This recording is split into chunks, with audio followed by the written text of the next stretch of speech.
entry. We want you to break into these buildings that we're designating. Please focus on after-hours testing. We'll want to see what the risk is that somebody like tries to break in overnight, lock things loud, RFID, bypass, all the works. What was the mission that night when you got to that courthouse? The engagement was full scope red team, which includes some virtual testing that occurred in the month prior to the engagement. Allows us to do things like OSINT, which is open source intelligence gathering. But really, the objective of the test is, as a red team, perform adversarial simulations. So show us through an attacker's eyes what they would see, how they would compromise us, what risks we have, and the impact if something is compromised. So realistically, that means come on site and we define rules of engagement, what we're allowed and not allowed to do. But the general objective is see if you can gain access and then capture whatever flags the client sets. In this case, What?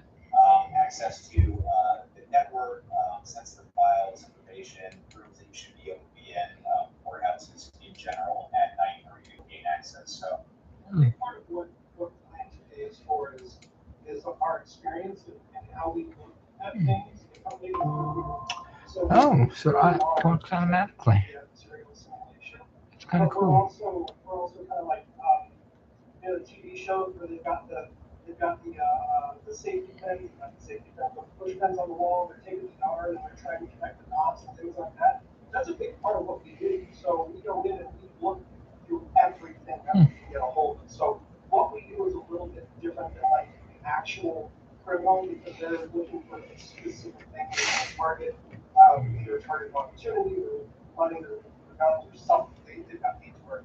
We look at everything at Dawson. We go to the drawer that we get into, every computer that we get, and then we start putting those push pins on the wall, and then we start drawing or taking the yard and push pin and seeing what we can connect to see what is the worst thing that we could possibly do, or the worst thing that may happen. And then in our reporting, we tell them all of the hourly things that we were able to find, and like what some of those worst case scenarios could be, because you don't actually really know what an attacker is coming after you for. So we try to come up with every feasible scenario that we could possibly think of as a bad guy, using our experience over decades of doing this, to try to show you the worst outcome we have. So an example of that would be, there was an organization that hired us, and we just blew that process that we knew we figured out that they were using rubber stamps from the CEO, the executive of the company, for everything. And we ended up finding where that rubber stamp was,